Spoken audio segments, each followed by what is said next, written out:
Ever get that, like, creepy feeling about a place? Yeah. Something just feels off. Totally. Think about living next door to a family that just gave you that vibe. Oh, like, Yeah, like the Kongs. okay. Normal suburban family, quiet neighborhood, the whole 9 yards. Yeah. Nice house, 2 kids, friendly. Everything seems perfect, right? Right.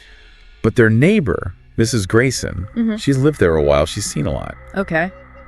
And she just couldn't shake this feeling that something about the Khans was wrong. It's like that sixth sense, like a gut feeling that something is off, even when everything looks normal. Exactly. And it turns out Mrs. Grayson's intuition was dead on. But get this, she wasn't the only one. Oh. Laura's close friend, Megan, had also noticed some weird stuff with Laura. Laura Khan. Yeah, the mom. Okay. She was usually so, vibrant and energetic, but she had become really withdrawn and secretive, like she was hiding something big. So we have 2 people close to the family, both sensing that something's not right. Yeah, and it's Megan, Laura's friend, who makes the first move. What does she do? She's worried sick about Laura. Well, so she ends up calling the police for a welfare check. just to make sure everything's okay? Yeah. Wow, she must have been really concerned. She was. It seemed like a simple precaution at the time. Yeah. But it ended up unraveling this whole mess, a real tragedy that shook the whole community. Okay, so the police go to the Khan's house for the welfare check. What do they find? Well, first of all, they had to force entry. Oh. Then, this chilling silence. Okay. And finally, they found Mark Khan, the father, dead in the master bedroom. Dad, what happened? Shot. Oh my God. And that's not even the worst of it. There's more. The 2 kids, Emma and Jack, they were found in their beds, seemingly asleep. They had been poisoned. This is awful. And then there's Laura. La Mom. Yeah, she's just sitting in the living room, holding the gun. The murder weapon. Yeah. And the only thing she says to the police is, they're safe now. I had to protect them. Chilling. Absolutely chilling. So we have this seemingly loving mother who commits this horrific act. Right. What could possibly push someone to do something like that? What secrets was this family hiding? Well, to understand what happened, we need to go way back. Okay. Before Laura was a wife and mother. Back to her college years. Even before that. We're talking about her as just Laura, a young woman full of dreams. Yeah. But during college, something terrible happened. Like what? She met a guy named Eric. And he was? Bad news. Abusive and manipulative. Oh, no. At first, he seemed like a good guy, supportive, friendly, but it was all an act. Oh, wow. He was a predator. He slowly isolated Laura from her friends and family. How awful. He totally controlled her. It's scary how someone can appear so normal but be so dangerous underneath. Yeah. So what happened? Did Laura ever try to tell anyone about Eric? That's the thing with abusers. What do you mean? They make their victims feel trapped and alone, like no one will believe them. Oh, so she stayed silent. Yeah, he wore her down, made her doubt herself. I can't imagine how she felt. She thought it was her fault. So how did the abuse start? Small stuff at first, putting her down, trying to control who she saw. Okay. But then it escalated. It turned physical. You mean? He attacked her more than once. Oh my God, that's horrible. Did it continue throughout college? It did.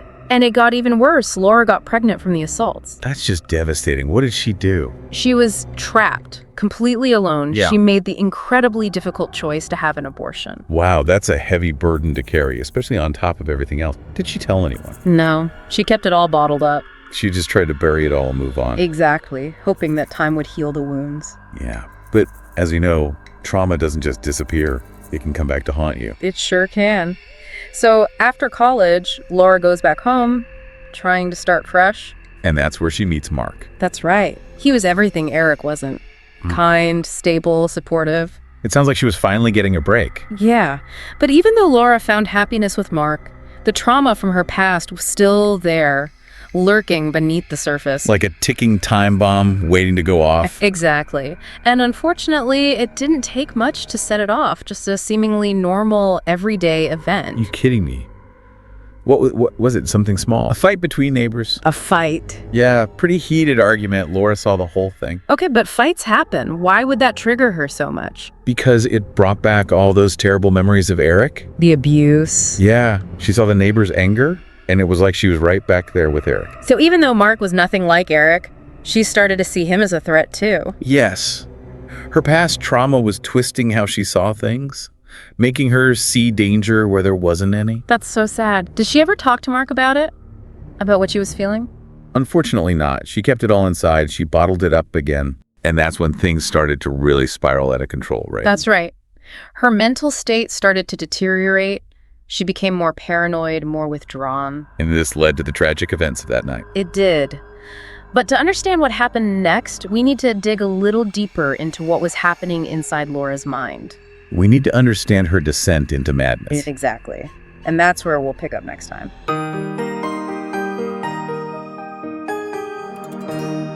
So last time, it sounded like Laura was really struggling.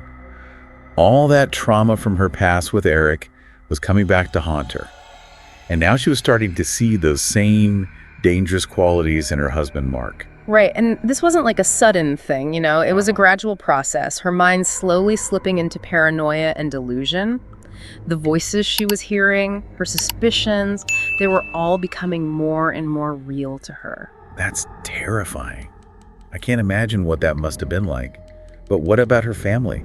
Did they notice she was having problems? Did anyone try to step in and help? Yeah, that's the heartbreaking part. They did notice some changes, but they didn't really understand how bad it was. So, they knew something was up, but they couldn't grasp the full extent of her struggles. Exactly.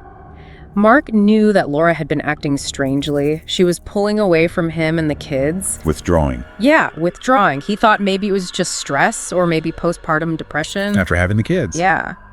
He tried to be supportive, encouraged her to talk to him, to maybe see a doctor. But Laura, she was trapped in her own world of fear and paranoia.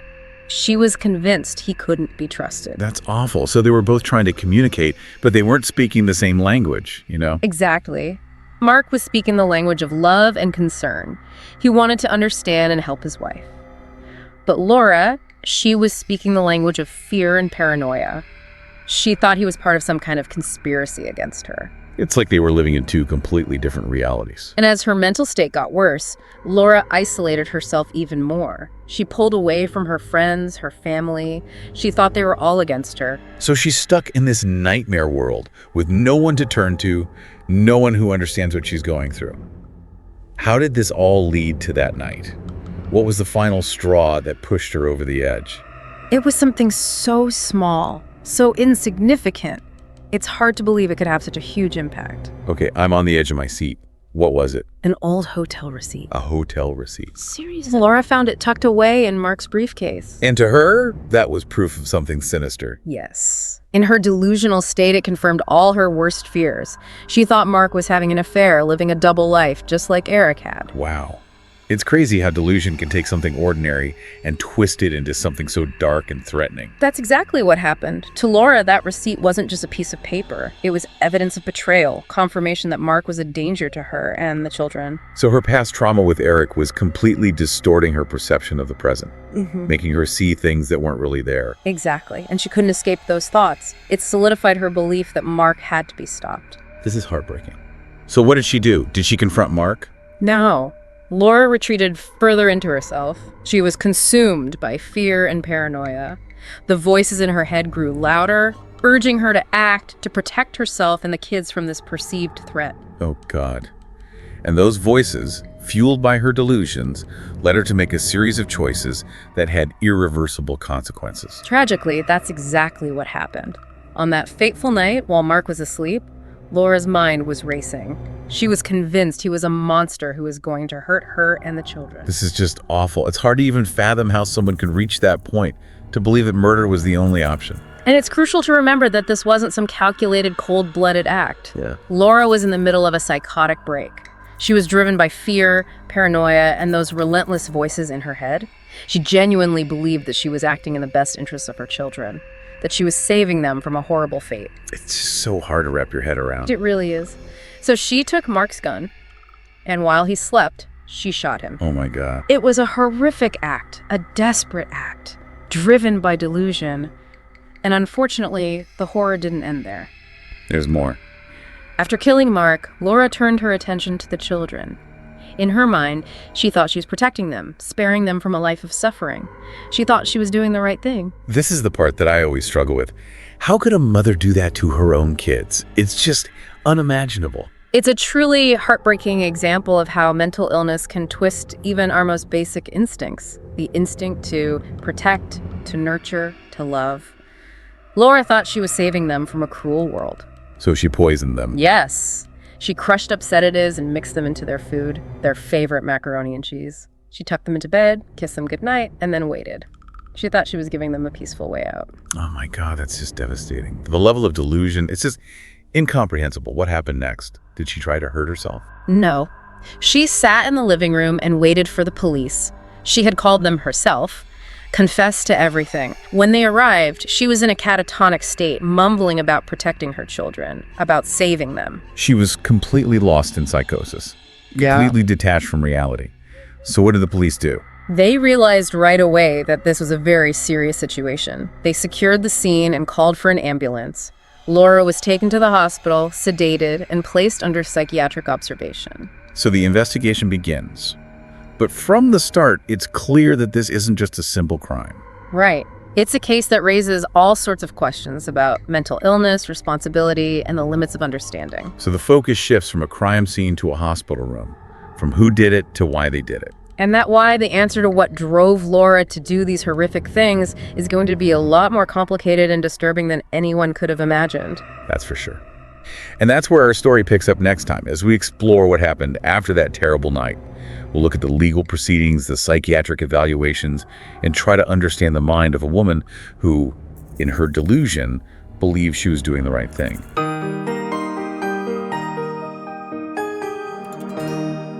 So, we left off with Laura in the hospital after that terrible night. I mean, what could even be going through her mind at that point? It was rough. She was in a state of total psychosis at first. Yeah. Couldn't really understand what had happened, what she had done. Well, Doctors had her on a lot of medication. She was withdrawn, unresponsive. It was like a part of her had just shut down completely. to protect herself from the truth, maybe. Could be. But while all this is happening, the legal system is still moving forward. Right, she had to face consequences for what she did. Exactly. But given her mental state, things weren't so simple. Yeah, I can imagine. So how did they handle that? Well, the prosecution knew this wasn't a typical case. They understood that her mental illness was a huge factor in all of this. So what did they do? They ordered a psych evaluation. Okay, to see if she was even fit to stand trial. Right. They needed to determine if she understood the charges against her. And if she could help with her own defense. Exactly. So they brought in the experts to figure out what was going on in her mind. And what did they find? The evaluations were pretty intense. Yeah. They painted a picture of a woman who was deeply, deeply troubled. In what way? One of the top forensic psychiatrists, Dr. Alan Wiseman, he diagnosed her with complex PTSD, schizophrenia, and dissociative delusions. Wow, that's a lot. Can you unpack that a little?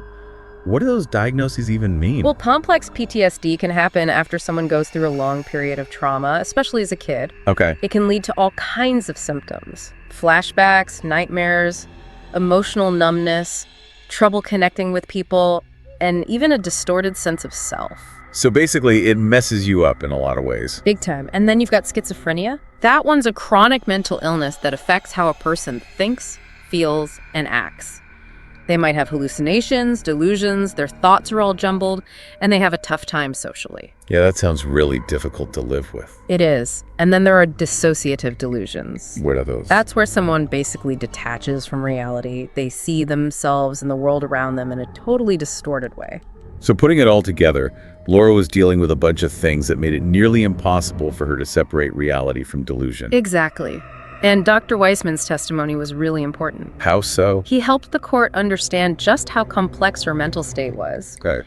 He explained that when she committed those murders, she was in a psychotic episode, totally detached from reality. So her actions, though horrific, weren't premeditated. Right. It wasn't about malice or planning. It was this distorted reality fueled by fear, paranoia, and those voices she kept hearing.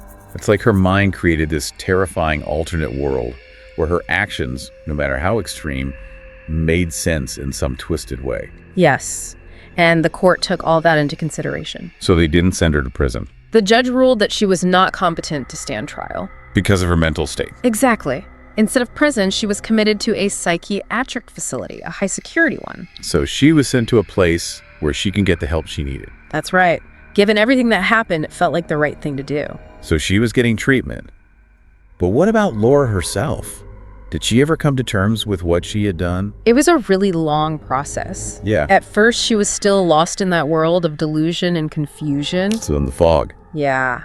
The medication helped stabilize her mood and quiet those voices, but it was still really difficult for her to grasp the reality of her actions, the magnitude of her loss. It must have been like trying to claw her way out of a deep, dark hole. Did she ever have a breakthrough? A moment where the truth really hit her? It took time, but there were definitely moments of clarity. As the medication started working and she went through therapy, bits and pieces of her past started to come back to her. Like what? Memories of the abuse from Eric, the fear and isolation she felt back then. Oh God, I can't imagine how painful that must have been. It was. Having those traumatic memories come flooding back. But did that help her understand? Yes, in a way. As Laura started piecing together her past, as she began to understand how deeply Eric's abuse had affected her, she could see a connection between that trauma and what she had done. Like it was all linked together. Right.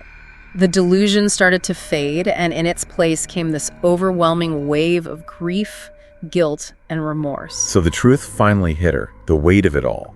How did she handle that, knowing that she had killed the people she loved most? It was tough. There were days filled with guilt and despair. She couldn't forgive herself. That's understandable. But there were also days when she found some peace. Really? Through therapy, the support from the staff, and slowly starting to realize that her actions, as awful as they were the product of a mind that had been broken by trauma and illness. That's a tough pill to swallow, but it's the truth.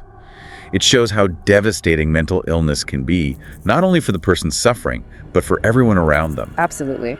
But Laura's story isn't just about tragedy. What else is it about? It's about resilience, the incredible ability we have to heal and grow, even after experiencing something so dark and painful. That's powerful. Her recovery was a long, hard road. Yeah. But it really shows how powerful therapy and medication can be, and the importance of having support from people who believe in you.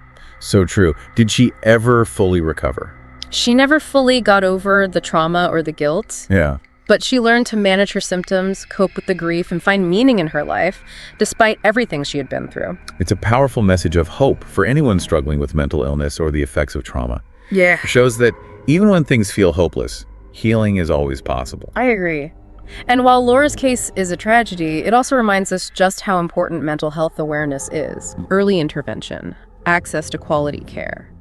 Maybe if Laura had gotten help sooner, if someone had addressed her trauma, maybe this wouldn't have happened. It's a sobering thought.